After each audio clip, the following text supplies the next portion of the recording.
줄 믿습니다. 예, 감사하고요.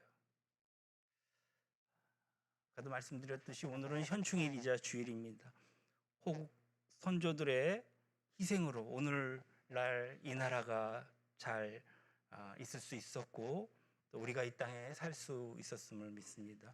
오늘도 감사하는 마음으로 우리가 하루를 보냈으면 좋겠습니다. 제가 2주 전에 그 운서역 남부역의 청년들에 대해서 말씀드리고 우리가 무엇을 도울 수 있을지 생각하자 했습니다. 간절한 그 마이크가 좀 소리가 이상한데 마이크 소리가 그쵸? 노이즈가 좀 나죠? 예, 모르시겠어요? 예. 주님을 기쁘시게 어떻게 하면 할 수 있을까? 이렇게 기도하는 가운데 소리가 안 좋은데 나는 자꾸 신경이 쓰이는데 매일 기도하는 가운데 이런 그 상황이 연상이 되더라고요. 앞에서 제가 피리를 불면 뒤에서 일직선으로 저를 따라오는 그러한 그림이 연상이 되더란 말이죠. 기도하는 가운데예요. 그래서 하나님 정말 이렇게 은혜가 있었으면 좋겠습니다. 그래서 많은 청년들이 주님 앞에 나왔으면 좋겠습니다. 그렇게 간절히 사모하는 가운데 또 우연치 않게 그날 꿈을 꾸게 되더란 말이죠. 우리 교회 식구들이 다 이렇게 여러분들도 한번 이 꿈을 해몽해 주셨으면 좋겠어요. 저희 아직도 잘 모르겠는데 이렇게 어디로 멀리 간 것 같아요. 그런데 토요일이었는데 다음날 이제 비행기를 타고 집에 빨리 와야 되는 상황인데 강가인지 바다인지 하여튼 그런 곳이에요. 그런데 바람이 불고 심하게 비바람이 몰아치더란 말이죠. 그래서 힘들다. 내일 예배 드려야 되는데 큰일 났네. 그 상황 가운데서도 언뜻 생각하는 건 뭐냐면 물고기들을 잡아야 되겠다라는 생각이었어요. 그래서 이제 바깥으로 나갔는데 우리 리조트에 있는 그 네모난 풀장이 있었고 또 옆에도 리조트니까 풀장이 있었는데 그 풀장을 보니까 바람이 그렇게 몰아치는데도 물고기가 막 바닥바닥바닥 뛰면서 얼마나 마른지 몰라요. 막 튀는 거예요. 근데 거기엔 이렇게 보니까 옆집에 그 청년들이 그냥 물고기를 잡느라고 정신이 없는 거예요. 막 물고기를 잡고 있어요. 근데 우리는 이렇게 보니까 이렇게 풀장이 좀 이렇게 물 색깔이 좀 짙으면서 아무것도 없을 것 같은 느낌이에요. 그런데도 불구하고 꼭 그물을 한번 넣어봤으면 하는 생각이 들더라고요. 그래서 낚시도구를 집어넣다 뺐더니 아니 물고기가 나와요. 2마리가 나오는 거예요. 그래서 이렇게 바람이 몰아치는데도 물고기가 나오네. 그리고 잠시 있으니까 옆집에 그 청년들이 물고기를 많이 갖고 왔어요. 갖고 와서 나눠주는 거예요. 그러면서 우리는 너무 많아서 이렇게 나눠준다는 거예요. 그런 꿈을 꿨어요. 참 희한하다.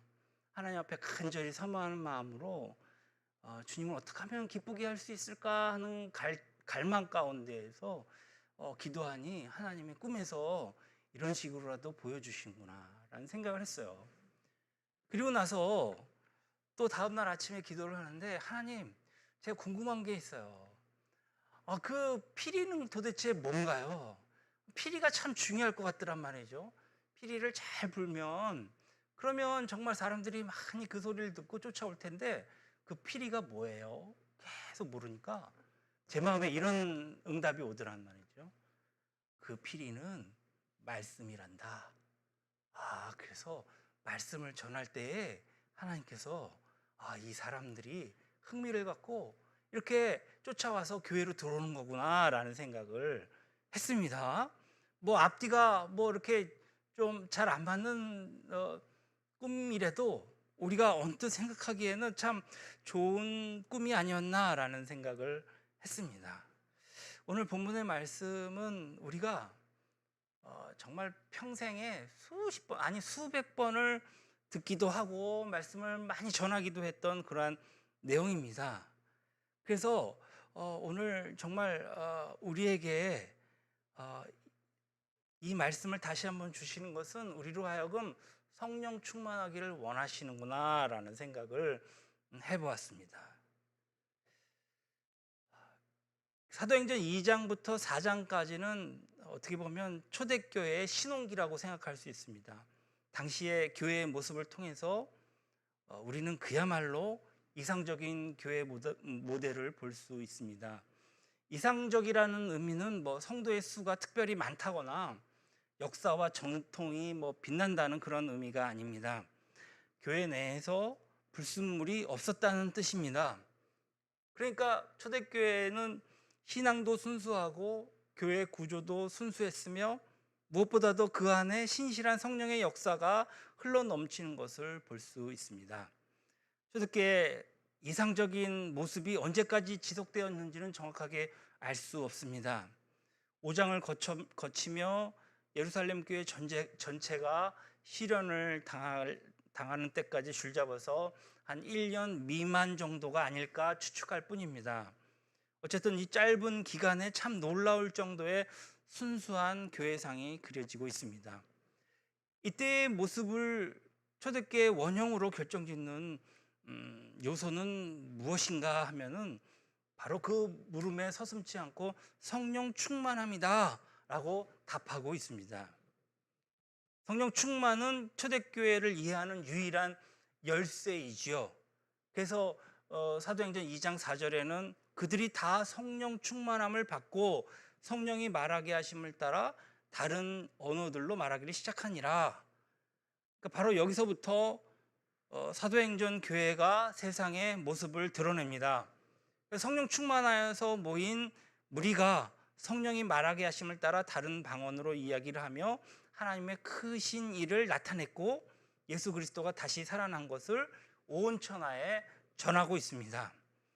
교회는 이렇듯 성령 충만으로 시작되었습니다. 그 후에도 초대교회는 계속해서 성령 충만한 상태였습니다.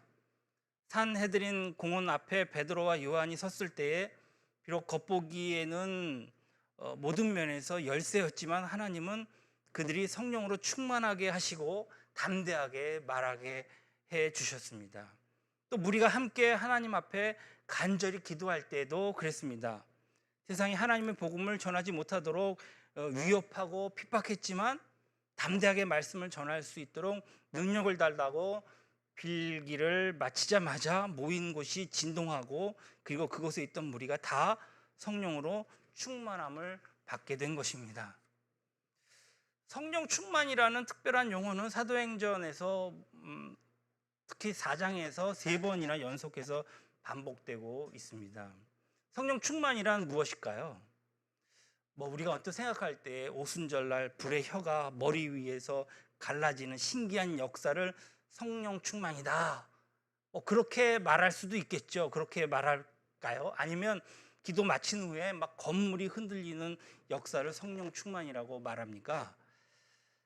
사도행전에 나타난 이상적인 교회가 경험했던 이적과 극적인 사건은 오늘날과의 정도의 차이는 분명히 있습니다. 하지만 성령 충만이라고 하는 기본적인 입장에서 본질적으로는 동일합니다.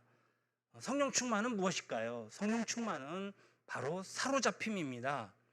성령에 사로잡힌 사람, 성령에 사로잡힌 교회를 일컬어서 성령 충만하다라고 표현합니다. 그리고 성령에 절대 복종하는 사람, 성령에 절대 복종하는 교회를 성령 충만하다라고 합니다. 그렇다면 우리가 이것을 어떻게 구별할 수 있을까요? 성경은 우리에게 두 가지 소욕이 있다고 말합니다. 아무리 성령 충만한 사람이라도 두 가지 소욕이 내 안에서 공존하는데요. 육신을 입고 있는 이상 여기에서 벗어날 수 있는 사람은 없습니다. 성령의 소욕과 육신의 소욕 이 두 가지를 놓고 볼 때에 어느 쪽에 더 집착하고 있는지 우리 스스로에게 물어봅시다. 비록 특별한 체험이 없다 할지라도 성령에 더 이끌리고 성령의 말에 복종하고 성령의 뜻이라면 행함으로 옮기려는 그런 자세가 되어 있습니까? 육체의 소욕이 내 마음에 있지만 그것이 자신을 좌지우지하게 내버려 두지 않는 사람을 성령 충만하다, 성령 충만한 사람임에 틀림없습니다. 살아가면서 어느 쪽이 더 기울어집니까? 육체의 원하는 대로 기울어집니까? 마음의 욕심대로 자꾸 끌려갑니까? 그러면서도 밥도 제대로 못 먹고 막 괴로워합니까? 그러면서 왜 자꾸 막 회개합니까? 회개하고 또 다시 끌려갑니까? 그러면 빈도를 우리가 따져볼 필요가 있죠. 육신 쪽으로 더 자주 끌려간다면 그 사람을 두고 성령 충만이다 라는 말은 절대 하지 마십시오. 아무리 비대면이든지 대면 예배든지 기독교 모임에 자주 참석하고 심지어 뭐 주일 예배, 수요 예배, 철야 예배 빠지지 않고 나가서 주여 주여 소리를 쳐도 내 실제 생활에서 육신의 소욕으로 끌려간다면 성령 충만과는 한참 먼 사람입니다. 누구에게나 성령 충만하지 않을 때가 있죠. 그러면 육체의 소욕으로 끌려가기 마련입니다. 밤에 잠자리에 누워서 조용히 생각에 잠길 때에 우리 의식의 흐름에 주의를 기울여야 합니다. 아무것도 하지 않고 순수한 자아만 존재하며 어떤 의지도 적용하지 않는 시간에 자신의 의식이 어느 쪽으로 흐르고 있는지 자주 돌아볼 필요가 있습니다. 당신은 어느 쪽입니까? 성령의 사람은 순수한 자아만 홀로 있는 시간에 무의식적인 흐름마저도 성령의 지배를 받습니다. 하나님께서 원하시는 사람은 성령 충만한 사람이요, 하나님께서 원하시는 교회는 성령 충만한 교회입니다. 성령 충만한 사람이 모인 교회가 성령 충만한 교회지요. 아무리 교회가 성령 충만을 외쳐도 성도 개개인이 성령으로 충만하지 않으면 그 교회는 성령 충만한 교회가 아닌 것입니다. 내가 성령 충만한 사람인지 아닌지 구별하기는 그리 어렵지 않습니다. 자기 속에 무엇이 가득해 있는지 찾아보면 알게 되겠죠. 성령 충만은 자꾸 혹은 가끔 아니면 막 인생의 일생에 있어서 딱 한 번 어떤 특수한 체험으로 판단할 문제가 아닙니다. 그러니까 에베소서 5장 18절에는 오직 성령 충만함을 받으라는 이 남다른 체험을 말하는 것이 아니에요. 다시 얘기하자면 항상 성령 충만은 하나님께 찬양하고 그 다음에 감사하고 또 성령님께 순종하고 가정과 일터에서 성실한 삶을 사는 전체를 일컬어 하는 말이죠. 이런 경우에는 매일 기도와 찬양이 흘러나오고 예배드리는 것 자체가 즐겁고 기대되고 그 일상이 생활이 되었을 때에 성령 충만이죠. 우리는 어느 쪽에 더 원합니까? 혹시 특별한 체험을 해봤다고 해서 뭐 내가 알 건 다 알아 해서 그런 착각에 빠져서 교만한 사람입니까? 지나치게 이적만을 구하면 거기에는 사탄의 역사가 침입한다는 사실입니다. 왜냐하면 그것이 되려 육신의 소욕이 앞서게 되는 계기를 만들어주기 때문이죠. 그런데 여기서 우리가 한 가지 꼭 마음에 두어야 할 것이 있습니다. 성령님은 그때나 2000년 전이나 지금이나 대단히 민감하다는 사실입니다. 우리가 예수님을 믿고 나서 범하기 쉬운 큰 죄 중에 하나가 성령님께서 우리에게 말씀하신 그 성령의 뜻을 우리가 소멸하는 것입니다. 성령이 나에게 지금 말씀하시는 것을 깨닫는다면 그것은 당연히 순종해야만 합니다. 이러저러한 핑계를 대면서 자꾸 미루어서는 안 되는 것이죠. 왜 대부분의 사람들이 은혜를 받지 못하는 것일까요? 하나님의 은혜를 주시려고 작정하시고 부르셨을 때에 성령의 소욕에 계속 그것에 대해서 사랑하는 것이 아니라 밀어내기에 바쁘단 말이죠. 그 결과 은혜의 자리에서 멀어지게 되는 것입니다. 성령께서 어떤 방향으로 우리의 마음을 주관하시든 간에 이것이 과연 성령님께서 하시는 일이다, 이것은 분명 성령의 음성이다, 그랬을 때 내가 성령 앞에 복종해야 되는 일이라면 그렇게 판단이 되어질 때엔 우리는 무조건 그 말씀 앞에 순종하는 것입니다. 성령 충만하고 순수한 교회는 몇 가지 특징이 있어요. 그것은 먼저 하나 되는 일에 탁월하다는 것입니다. 사도행전 2장 46절에 마음을 같이하여, 또 4장 32절에 한 마음 한 뜻이 되어 라는 의미로 이제 초대교회의 아름다운 모습을 잘 보여주고 있습니다. 성령은 어떤 분이라고요? 하나 되게 하시는 분이라고요. 그렇다면 성령 충만했던 초대교회는 아무런 노력도 하지 않고 저절로 하나 되었을까요? 그렇지 않습니다. 만약에 그렇게 여긴다면 너무나 어리석고 유치한 생각이죠. 어느 날 갑자기 뿅 하고 내가 변화될 리는 없거든요. 그래서 에베소서 4장 23절에는 이렇게 얘기합니다. 에베소서 4장 23절.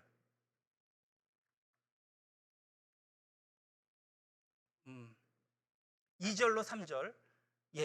모든 겸손과 온유로 하고 오래 참음으로 사랑 가운데서 서로 용납하고 평안에 매는 줄로 성령이 하나 되게 하신 것을 힘써 지키라.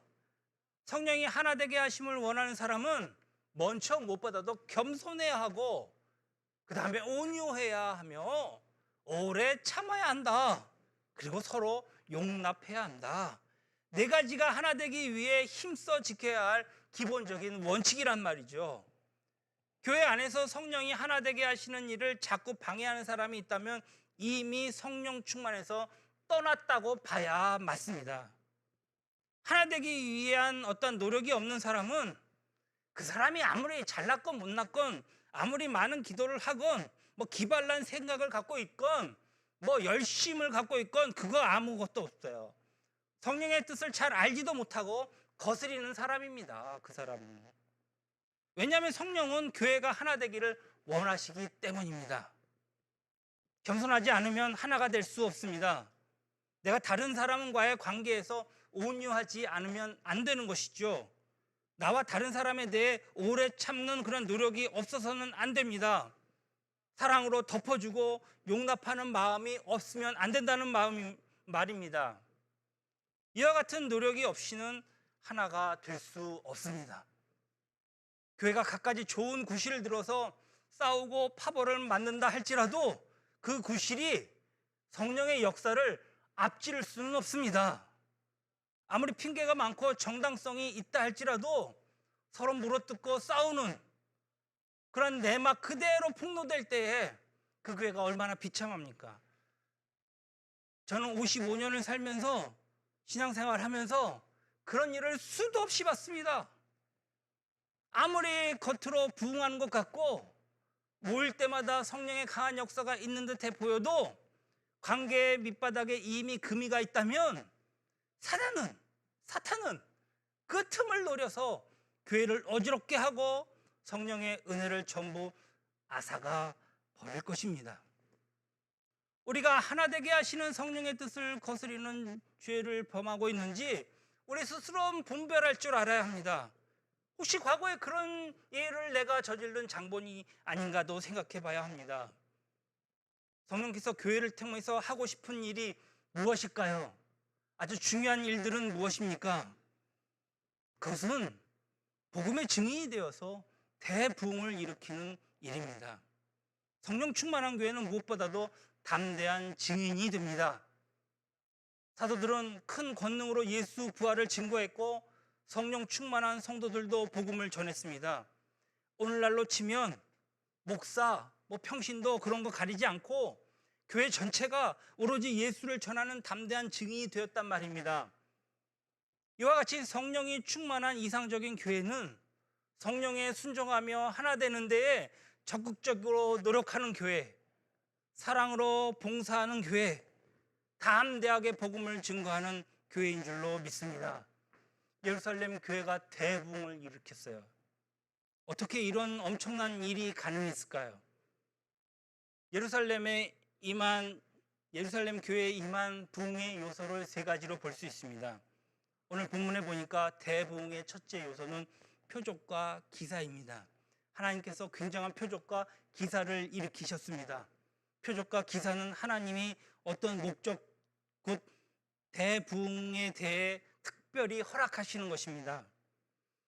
1919년 우리 성결교가 창립되었는데 1919년부터 1921년 사이에 하나님께서는 김익두 목사를 특별히 쓰셨습니다. 당시 일본 지배를 받으면서 민족적 기운이 꺾이고 많은 사람들이 지푸라기라도 잡고자 하는 그러한 그 애타는 심정으로 발버둥 쳤을 때입니다. 그때 하나님께서는 김익두 목사를 통해서 간간히 표적과 기사를 나타내셨습니다. 경산의 중풍병자를 고친 사건이라든지 사월리 교회에서 혈류증을 앓던 성도를 고친 사건 등을 들 수 있습니다. 하나님은 이를 통해 성령의 역사를 보여주셨습니다. 당시 장로교 헌법에는 이런 말이 나와 있었대요. 금일에는 이적을 행하는 권능이 정지되었느니라. 그런 조항이 있었답니다. 이게 무슨 말이냐면 금일에는, 그러니까 그때 당시에 오늘날에는 사도행전과 사복음서에 나타난 표적과 기사가 정지되었다라는 뜻입니다. 따라서 표적과 기사를 더 이상 이야기하지도 말고 운운하는 것은 이미 성경적으로도 교리적으로도 금지되었다라는 말씀입니다. 그런데 김익두 목사가 이제 부흥의 성령에 사로잡혀서 부흥회를 나가면 이런 표적과 기사가 막 나타나는 거예요. 그러자 결국엔 1923년에 장로교 총회에서 이 조항을 수정했단 말이죠. 수정하기로 결의했단 말이죠. 정지되었다를 지금도 이적 기사가 일어날 수 있다라고 고쳤다는 거예요. 대부흥이 찾아올 때에 하나님께서 이와 같은 표적 기사를 일으키신다는 사실은 역사가 증명하는 것입니다. 이런 의미에서 하나님의 말씀에 근거한 표적 기사라면 그것은 영적인 그러한 고갈 상태에 빠져 있는 21세기 교회에 주시는 부흥의 계기일 수 있단 말입니다. 그러므로 표적과 기사를 전적으로 부정해서는 안 될 것입니다. 겸손하게 하나님의 뜻이 어디에서 역사하시는지를 볼 줄 알아야 되겠죠. 그런데 여기서 주의해야 할 것이 있습니다. 이와 같은 표적과 기사가 사도들의 손에서 일어났다라는 사실입니다. 하나님은 표적과 기사를 함부로 행하시지도 않는 분이요, 그와 같은 은혜를 함부로 주시지도 않는 분이기에 아무나 행할 수 있다라고 착각해서는 안 된다는 말씀입니다. 하나님은 기독교를 그렇게 우스운 종교로 만들지 않으셨습니다. 표적과 기사는 반드시 하나님이 정하신 목적을 이루기 위해 나타난다는 사실을 우리는 명심해야 할 것입니다. 예루살렘 교회에 임한 대부흥의 두 번째 요소는 모이는 열심이었습니다. 기독교 역사를 보면 대부흥이 나타나는 두드러진 특징 중에 하나가 모이는 열심이었습니다. 성도들은 날마다 마음을 같이하여 솔로몬 행각에 모였다 했습니다. 솔로몬 행각은 지붕과 기둥만 있습니다. 벽이 없어요. 그냥 복도예요. 그러니까 예루살렘 성전에서 특별히 사람들이 공적으로 모일 수 있는 곳이 바로 이 솔로몬 이 성전이었습니다. 믿는 자들이 서로 왕래하고 교제하고 그 안에서 부분적으로나마 집회할 수도 있었습니다. 그들은 매일 하나님과 만날 약속을 했고 어떤 경우에도 이 약속을 어기지 않으며 한 마음이 되어서 모였습니다. 이 모임은 단순한 친목회 수준이 아니었습니다. 공개적인 집회였죠. 그런데 당시 여건상 믿는 자들이 공개적으로 모여서 집회하는 것이 가능했을까요? 여러분, 우리가 주의 깊게 보실 그 장면이 이것입니다. 이 사건이 일어나기 불과 며칠 전에도 사도들은 잡혀서 위협을 당하고 다시는 예수 이름을 말하지 말라고 경고받은, 아주 단단히 경고를 받고 겨우겨우 석방되어서 나온 형편이었다는 것이죠. 그러나 예루살렘 교회는 오히려 핍박이 그들의 목전에 임하였음에도 그들은 오히려 한자리에 모여서 이 무서운 핍박 속에서도 복음을 전할 수 있는 담대함을 달라고 기도했던 것입니다.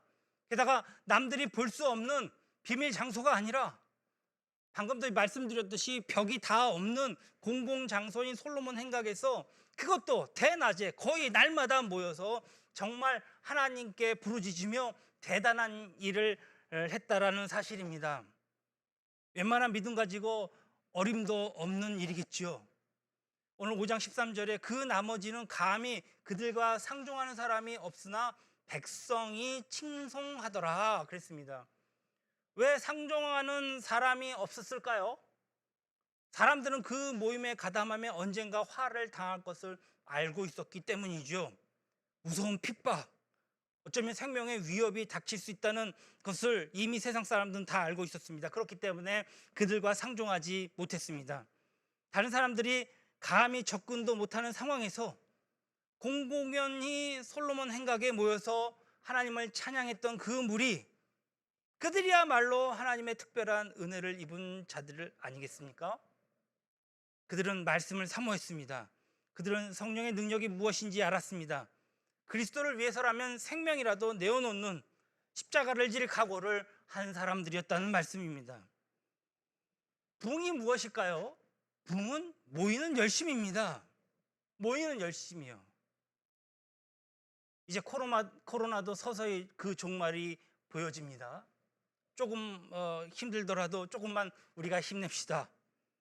곧 우리도 함께 모여서 하나님을 큰 목소리로 찬양하고 우리가 음식도 나누어 먹고 즐겁게 친교할 수 있을 것입니다. 우리는 그때를 지금부터 준비해야 할 것입니다. 대부흥의 세 번째 요소는 증거하는 열심이었는데 무엇을 증거했다고요? 예수 그리스도. 예수 그리스도가 바로 복음입니다. 28절에 보니까 이르되 우리가 이 이름으로 사람을 가르치지 말라고 언급하였을 때 너희가 너희 가르침을 예루살렘에 가득하게 하니, 베드로와 요한이 두 번째 재판을 받을 때의 상황을 보면은 당시 예루살렘 교회가 복음 증거를 얼마나 열심을 냈는지 알 수 있는데요. 재판장과 주고받는 말 가운데 가득하니라는 말, 재미있는 표현을 한 것입니다. 예수 이름으로 전하지도 가르치지도 말라고 했는데 왜 온통 온 예루살렘에 예수의 이름으로 가득하게 만들어 놨냐라는 말씀이거든요. 그들이 얼마나 부지런히, 얼마나 담대하게, 얼마나 뜨겁게 가는 곳마다 만나는 사람마다 예수 그리스도를 전했는지 알 수 있는 장면입니다. 그래서 오늘 14절에 믿고 주께로 나오는 자가 더 많으니 남녀의 큰 무리더라. 할렐루야. 복음의 증거에 힘쓰자 양적인 부흥의 역사가 예루살렘에 계속되었습니다. 남녀의 큰 무리가 주님 앞에 나왔다는 얘기입니다. 왜 많은 사람들이 모였습니까? 우선 첫 번째로 전하는 사람이 많았기 때문이죠. 둘째는 무엇일까요? 예수 믿는 사람을 통해서 나타난 변화가 그들에게 매력적이었기 때문입니다. 아무리 열심히 전해도 먼저 자신에게 매력적인 변화가 없으면 전도가 잘 되지 않는 것을 알 수 있습니다.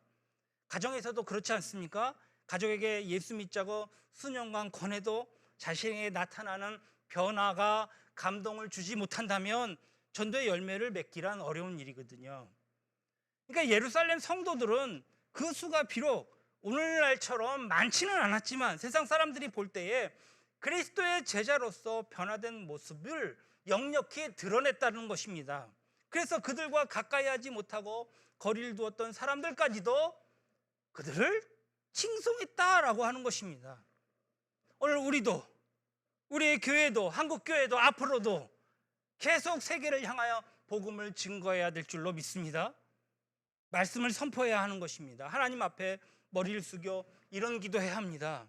주님, 저도, 우리 교회도 비록 매우 적은 수의 성도이지만 만약 우리가 예루살렘 교회 성도들처럼 오늘 그리스도께 사로잡혀서 인격과 삶이 그리스도를 닮아 변화되어 세상 사람들에게 매력과 영향력을 끼칠 수 있다면 오늘 이 지역사회, 이 나라 모조리 바꾸어 놓을 수 있을 것이라 믿습니다. 성령님, 우리와 함께하여 주십시오. 우리에게 힘을 주십시오. 우리에게 담대함을 주십시오. 우리가 듣고 그대로 전하겠습니다. 이런 고백의 기도가 저와 여러분들에게 있기를 원합니다. 마지막으로 대부흥의 요소는 하나님의 보호와 간섭하심을 꼽을 수 있습니다. 오늘 17절로 오늘 21절까지 보면 대제사장과 그와 함께 있는 사람, 즉 사두개인의 당파가 다 마음에 시기가 가득하여 일어나서 사도들을 잡아다가 옥에 가두었더니 주의 사자가 밤에 옥문을 열고 끌어내어 이르되 가서 성전에 서서 이 생명의 말씀을 다 백성에게 말하라 하매 그들이 듣고 새벽에 성전에 들어가서 가르치더니, 그러니까 사도들을 잡혔어요. 그런데 놀라운 일이 생긴 거예요. 하나님의 사자가 나타나서 밤에 옥문이 활짝 열리고 그들은 강제로 끌어낸 것입니다. 그리고는 가서 성전에 서서 이 생명의 말씀을 백성에게 전부 전하라 명령한 것이죠. 이 명령이 얼마나 강력했는지 사도들은 새벽부터 성전에 들어가서 생명의 말씀을 증거하는 데 열을 올리는 것입니다. 아무리 세상 권력이 그들을 붙잡고 핍박하려 해도 하나님의 특별한 섭리는 그것과는 상관없이 성취되어 가는 것을 믿습니다. 그들을 풀어주었어요. 그리고 보호해주며 인도해 주었다는 것입니다. 그래서 해외에 나가서 선교하셨던 분들 얘기 들으면 우리 장로님, 권사님도 계시지만 하나님이 보호하시는 것을 느낀다는 거예요. 하나님이 인도해 주시고 시를 따라 때를 따라 피할 길을 예비해 주시고 그리고 그들과 함께 동행하여 주신다는 사실입니다. 이것이 대붕에 나타난 역사입니다. 나중에는 다시 잡혀 들어가서 더 위험한 지경에 빠졌지만 그때도 역시 가말리알 학파, 가말리알이라고 하는 그러한 사람의 그 권위자를 통하여서 위기를 면하는 것을 볼 수 있습니다. 그 기간을 통해 특별한 계획을 이루시기 위한 위한 것이 아닌가 생각합니다. 오늘 우리는 믿습니다. 만약 오늘날 하나님의 교회를 통해 이 지역사회, 이 나라 그리고 이 세계의 붕의 역사를 익히기 원하신다면 그분은 분명 그분 앞에 성령 충만한 사람을 사용하실 것입니다. 사용하시는 동안 교회뿐만 아니라 성도들 각각 사람마다 지켜주실 것을 믿습니다. 어려운 시험이나 위험한 상황, 사탄의 교묘한 역사 앞에서도 우리를 보호해 주실 줄로 믿습니다. 오늘 우리 이렇게 함께 기도합시다. 성령님, 오늘 이곳에 오시옵소서. 우리가 성령 충만하게 주십시오. 우리가 성령 충만하여 표적과 기사를 보기 원합니다. 우리가 성령이 충만하여 하나 되게 주십시오. 우리가 성령 충만하여 증거하기를 원합니다. 주님, 우리를 인도하시고 보호해 주십시오. 성령님이 주장하여 주시기를 원합니다. 성령